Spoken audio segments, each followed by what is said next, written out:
أعوذ بالله من الشيطان الرجيم. بسم الله الرحمن الرحيم.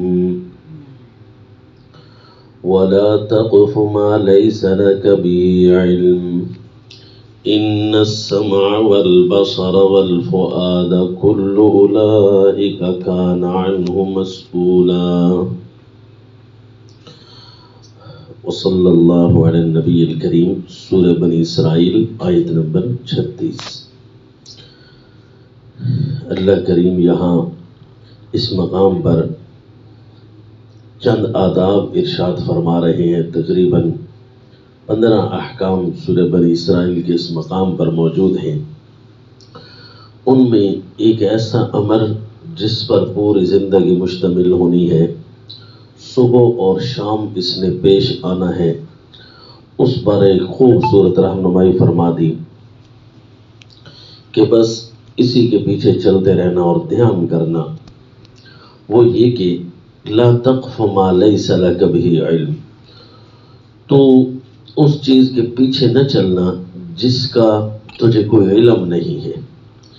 ایک چیز کا پتہ نہ ہو اور اس کے بندہ پیچھے پڑا ہوا ہو، یا اس کے اوپر گفتگو کر رہا ہو، یا تبصرے شائع کر رہا ہو، یا اسی پر اپنی زندگی کا قیمتی لمحہ ضائع کر رہا ہو، تو فرمایا بس یہ سوچ کر رکھ کہ جس چیز کا تجھے علم نہیں، خواہ مخواہ اس کے پیچھے نہیں پڑا رہنا، کیونکہ لمحات بڑے قیمتی ہیں. کوئی لمحہ فضولیات میں ضائع ہو جائے، ایک بات ہے اس کا پتہ چلے ٹھیک، نہ پتہ چلے ٹھیک. اگر اس کا پتہ نہیں چل رہا اور بندہ صبح شام اس کے ٹو میں لگا رہے تو یہ جو ہے اپنی عزت بھی گنوا بیٹھے گا، اپنے لمحات بھی ضائع کر بیٹھے گا. بلکہ ہر بندہ یہ سوچنے لگ جائے گا کہ اس کو کیا پڑی، کوئی اسپیشل تو ہے، ایک غیر اہم چیز کو اہم بنا دیا جائے گا. پھر آگے فرمائے ان السمع والبصر والفؤاد کل اولئک کان عنہ مسئولا. یہ جو کان ہیں یا آنکھیں ہیں یا دل ہے، ہر ایک چیز کی پوچھ ہونی ہے کہ کام کہاں لگے، کس چیز کا استعمال انہوں نے زیادہ کیا، فضولیات میں پڑے رہے یا کام کی چیزوں میں. اسی طرح والبصر، آنکھوں کی نگاہ کے بارے میں بھی پوچھ ہوگی، کہاں کہاں تک یہ چلتی رہی، فضولیات میں یا کام کی چیزوں میں. اس لیے رسول اللہ صلی اللہ علیہ وسلم اپنی نگاہ کو خواہ مخواہ استعمال بھی نہیں فرمایا کرتے. راستے میں چلتے ہیں تو نیچے دیکھ کر صلی اللہ علیہ وسلم کہ آنکھ کی بھی تو پوچھ ہونی ہے. والفؤاد، اور دل کے بارے میں بھی پوچھ ہوگی کہ کیا کیا خیالات یہاں پر پکتے رہے. ایک تو ہے نا از خود خیال آ جانا تو اس کو بندہ رفع کر دے، نہیں بھائی اس کے پیچھے نہیں چلنا. اور ایک ہے خیالات کا لانا. خیالات کا آنا برا نہیں، خیالات کا لانا برا ہے. اور پھر اس کو دل میں بٹھا کر رکھنا. یہیں سے پھر غصے پلتے ہیں، یہیں سے پھر حسد پلتا ہے، یہیں سے پھر کینہ پلتا ہے کہ ایک خیال آیا اور جما دیا. فرمایا کل اولئک کان عنہ مسئولا، ان ہر چیزوں کے بارے میں پوچھ تو ہونی ہے. انا للہ و انا الیہ راجعون، یعنی اللہ کریم نے خود فرما دیا میں پوچھوں گا. اب اس سے بڑی کون سی دلیل چاہیے کہ بندہ کہ نہیں بھئی خیر ہے پوچھ نہیں ہوگی. نہیں، پوچھ تو ہونی ہے کہ کان ہے، آنکھ ہے، دل ہے. اس پر مفسر مدارک، تفسیر مدارک والے رحمہ اللہ، مفسر امام نصفی فرماتے ہیں لا تتبع ما لم تعلم، اے لا تقل رأیت وما رأیت وسمعت وما سمعت. یعنی جس چیز کا تجھے پتہ نہیں ہے اس کے پیچھے نہ پڑ، یا یوں نہ کہیں کہ میں نے فلاں بات دیکھی ہے حالانکہ تو نے دیکھی نہ ہو، میں نے فلاں چیز سنی ہے لیکن تو نے سنی نہ ہو، اس کی حقیقت کا تجھے کوئی علم نہ ہو. بعض اوقات الفاظ کی تھوڑی سی تبدیلی بھی بہت بڑا مطلب بگاڑ دیتی ہے. محرم سے مجرم بن جاتا ہے بندہ، صرف ایک نقطے کا فرق ہوتا ہے. حتیٰ کہ اگر کسی کو کہو خاموش ہو جاؤ، اس کے الفاظ یہ بھی الف با جیم سے مرکب ہیں، ان کا مطلب اور ہوتا ہے، اور کسی کو بکواس نہ کرو تو اس کا مطلب یہ بھی الف با جیم سے مرکب ہے، پھر اس نے کہاں کہاں تک اثر انداز ہونا ہے، یوں سمجھیے یہ جادو ہے، جادو دل و دماغ پر اثر انداز ہوتا ہے تو یوں سمجھیے یہی الفاظ اگلے کے دل و دماغ پر اثر کرتے ہیں۔ اور پھر فرمایا کہ عرب کا مشہور مقولہ تھا، جراحات السنان لها التیام ولا یلتام ما جرح اللسان، کہ تلواروں کے زخم بھی مل جاتے ہیں لیکن زبان کے زخم یہ نہیں ملتے۔ ان السمع والبصر والفؤاد، یہ تین چیزیں ہیں جو زبان کو چلاتی ہیں، کان، آنکھ اور دل، یہ زبان کو چلانے والی ہیں۔ تو فرمائے ان کے بارے میں پوچھ تو ہونی ہے۔ حدیث پاک میں آیا، رسول اللہ صلی اللہ علیہ وسلم نے ارشاد فرمایا، جب صحابہ نے پوچھا ای الاسلام افضل، صحیح بخاری کی روایت ہے، اللہ کے نبی سب سے افضل اسلام کون سا ہے؟ فرمایا بس من سلم المسلمون من لسانہ و یدہ، یہ فارمولہ یاد رکھ کہ زبان سے اور ہاتھ سے دیگر مسلمان محفوظ ہیں تو بس سب سے افضل ایمان ہے۔ الیاذ باللہ، یہ جو اسلام ہے، بندہ مسلمان تو ہوتا ہے لیکن اسلام اس کے اندر کتنا ہے؟ کبھی یوں ہوتا ہے جس طرح کے ایک مثال سمجھ لیجئے کمرے کی، کہ مثلا کمرہ ہے، یہ بنیاد پر کھڑا ہے، اپنی دیواروں پر کھڑا ہے، اپنی چھت پر کھڑا ہے، تو بعض اوقات کمرے کی صرف بنیاد بن جاتی ہے تو اس سے پورا کمرہ تو نہیں نہ بن جاتا، صرف ابھی بنیاد بنی ہے۔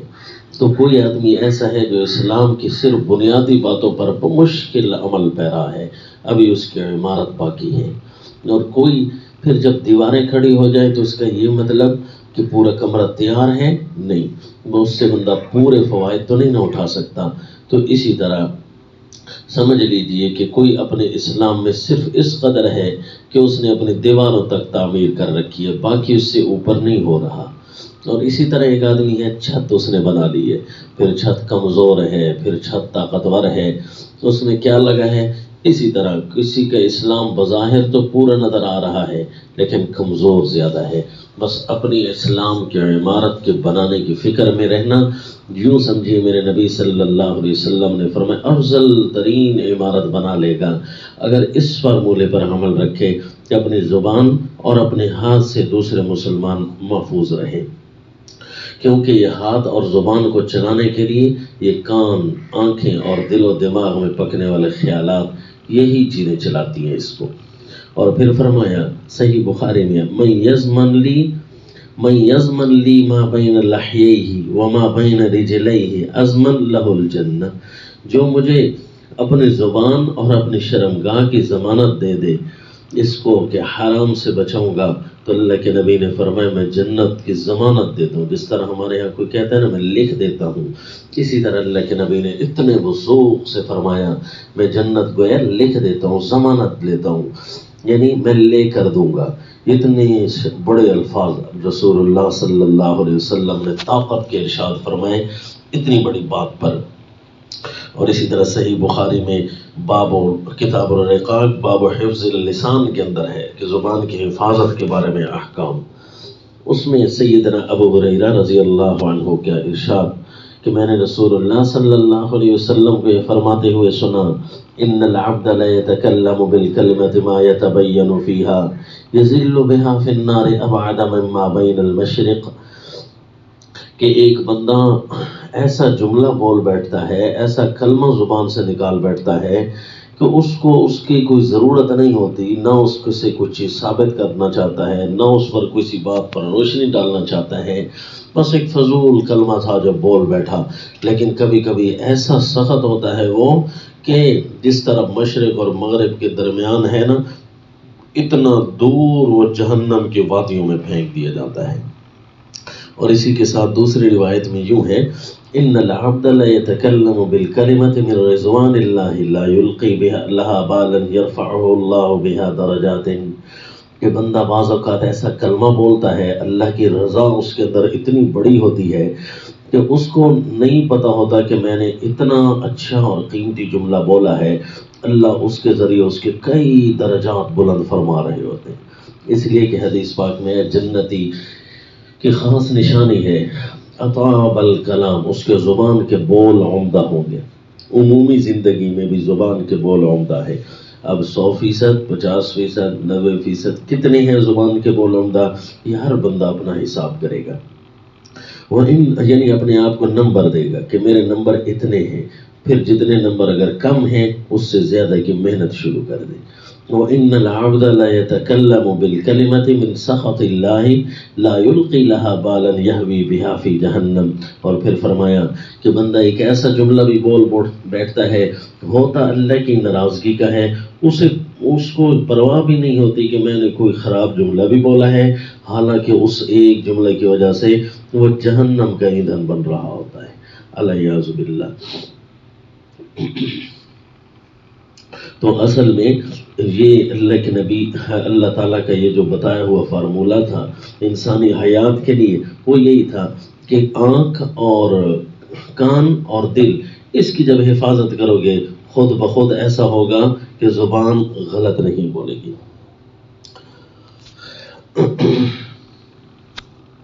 اور رسول اللہ صلی اللہ علیہ وسلم نے اس دل کے بارے میں فرمایا، کیونکہ خیالات یہیں پر جنم لیتے ہیں، تو فرمایا دھیان کرنا.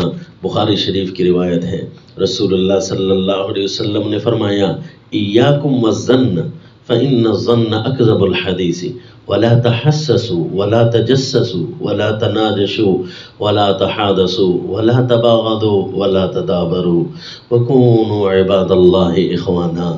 صحیح البخاری متفق علیہ روایت ہے کہ رسول اللہ صلی اللہ علیہ وسلم نے فرمایا بدگمانی سے بچو. یہ جو دل میں پکنے والے خیالات ہیں نا، گمان، اس سے بچو. جس طرح کہ نعوذ باللہ آج کل قتل و غارت اس بات پر ہو گئی کہ وہی فلاں مجھے دیکھ کیوں رہا تھا، ہمیں تو نے مجھے دیکھا کیوں، اتنی پھاڑ پھاڑ کر نگاہوں سے کیا دیکھ رہا تھا، بس جی لڑائی ہوئی اور بندہ گیا. ایاکم والظن، اس بدگمانی سے بچو کہ وہ یوں کر رہا ہوگا، وہ یوں چل رہا ہے، تو پھر اس سے تو یہ ثابت ہوتا ہے نہیں، یہ بدگمانی ہے. بدگمانی سب سے جھوٹی بات ہے. فإن الظن اکذب الحدیث، یہ جو بدگمانی ہے سب سے جھوٹی بات ہوتی ہے. ولا تحسسوا، اور فرمایا دوسروں کے ٹوہ میں نہ لگے رہو. ولا تجسسوا، دوسروں کی جاسوسی نہ کرو. کسی کے ٹوہ میں لگا رہنا اور کسی کی جاسوسی کرنا، یہ دو الگ الگ کام ہیں. تو ٹوہ میں لگا رہنا کہ بس ہر وقت اس فکر میں ہو کہ وہ اس کو کیا ہوا، ان کا کیا بنا، ان کا یہ کیا، حالانکہ اس کا کوئی کام نہیں ہے، صرف اس کے ٹوہ میں لگا ہے. تو خواہ کسی کے ٹوہ میں نہ لگنا.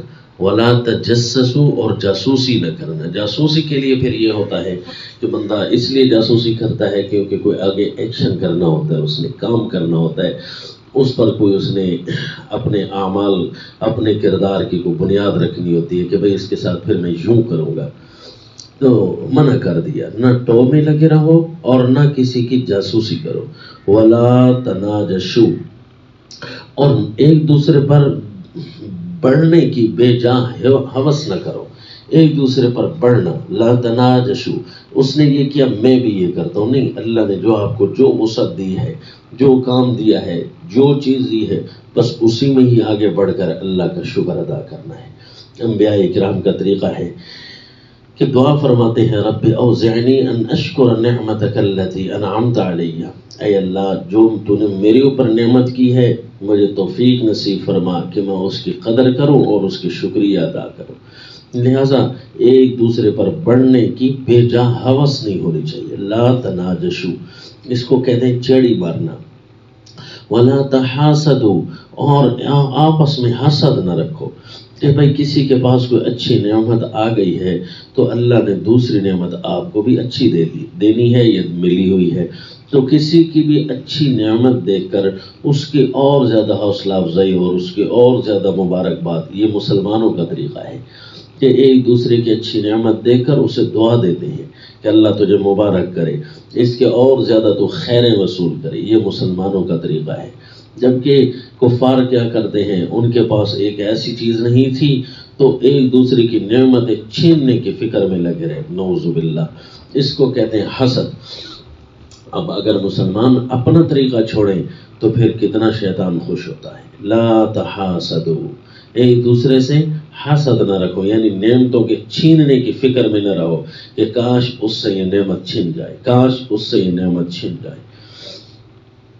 وَلَا تَبَاغَضُوا، ایک بہت بڑا آفیسر ہے پاکستان کا، تو وہ کہتا ہے کہ ہم گاڑیاں پکڑنے والا ہمارا کام ہے کہ باہر ملک سے لوگ گاڑیاں لے آتے ہیں تو ہم ٹیکسز سے بچتے ہیں. حالانکہ حلال چیزیں کھانی چاہیے، حکومتوں کو حرام ٹیکسز نہیں کرنے چاہیے. لیکن اس سے سوال کرنے والے نے پوچھا کہ آپ کو پتہ کیسے چل جاتا ہے ملک کے پاکستان کے کسی کونے سے، کسی جنگل سے، دریاؤں سے گاڑیاں لاد کر لائی جا رہی ہوتی ہیں، آپ کو کیسے پتہ چل جاتا ہے؟ کوئی ایک گاڑی ایسی نہیں ہوتی جو آپ کی نگاہوں سے اوجھل ہو. کتنی آپ کی سخت. اس نے کہا نہیں بھائی، یہ ہمیں لوگ خود بتاتے ہیں. مثلا ایک دوست ہے، اس نے گاڑی لی، دوسرے دوست سے برداشت نہیں ہوئی، اس نے حسد کیا اور اس کے آگے جا کر بتا دیا کہ یہ بھائی اتنی اچھی گاڑی لے رہا ہے، لہذا اس نے غلط غیر قانونی لی ہے. نعوذ باللہ. تو وہ کہتے ہیں کہ ہمیں یہ رشتہ دار اور ایک دوسرے کے دوست یہ پکڑواتے ہیں کیونکہ ان سے وہ ہضم نہیں ہوتا، وہ فیس نہیں کر سکتے. اس کو اسلام ایسی چیزوں سے روکتا ہے کہ ایک دوسرے پر حسد نہ کرے. وَلَا تَبَاغَضُوا، اور آپس میں بغض نہ رکھو. غصہ کسی پر آئے تو وہ وقتی ہو اور ختم ہو جائے، بس اسی میں عافیت ہے. باقی اس کو پال کے رکھ لینا، اس میں اپنا نقصان زیادہ ہوتا ہے. ایک تو ظاہری صحت کا نقصان کہ غصے والا آدمی، اس کے جسم کے بیک وقت 5-6 اعضاء متاثر ہو رہے ہوتے ہیں. اس کا دل، دماغ اور اس کا معدہ اور اس کے جسم کے جو چلنے والی چیزیں یعنی جوڑ پٹھے جن کو کہتے ہیں، یہ غصے کی وجہ سے نیچے چلے جاتے ہیں. یہ تو ظاہری نقصان ہے. اور باطنی نقصان یہ ہے کہ پھر اگلے بندے جس پر غصہ آ رہا ہوتا ہے اس کی غلطی نہیں بھی ہوگی تو اسے بندہ جھاڑ پلا دے گا، کیونکہ اس کے بارے میں غصے میں جو ہے وَلَا تَبَاغَضُوا. تو فرمایا ایک دوسرے سے بغض نہ رکھو. پھر فرمایا وَلَا تَدَابَرُوا، اور ایک دوسرے سے منہ نہ پھیرو. لا تدابروا، پوچھتے دے کر چلے نہ جاؤ. ایک دوسرے سے منہ پھیرنا یہ بھی بری بات ہے، یہ بھی زندگی کو اپنے اوپر تنگ کر دیا جاتا ہے. وَكُونُوا عِبَادَ اللَّهِ إِخْوَانًا، اور ہو جاؤ اے اللہ کے بندو ایک دوسرے کے بھائی. اے اللہ کے بندو، یہ رسول اللہ صلی اللہ علیہ وسلم نے فرمایا اے اللہ کے بندو ہو جاؤ آپس میں بھائی بھائی. تو ان ساری چیزوں کی جو بنیاد ہے اللہ کریم نے ایک ہی جملے میں ارشاد فرمائے، کیونکہ جو خالق ہے اسے پتہ ہے کہ میں نے جو مشین بنائی ہے یہ مشین چلنی کیسے ہے، اس مشین کو نقصان کب آئے گا. تو ہماری ان پورے جسم کی مشینوں کو بنانے والی ذات اللہ کی ہے. اللہ کو پتہ ہے کہ کان اور آنکھ اور دل یہ اس کو کنٹرول میں رکھا تو پورا جسم اس کے کنٹرول میں رہے گا. اس لیے فرمایا بس جس چیز کا علم نہ ہو اس کے پیچھے نہ پڑے.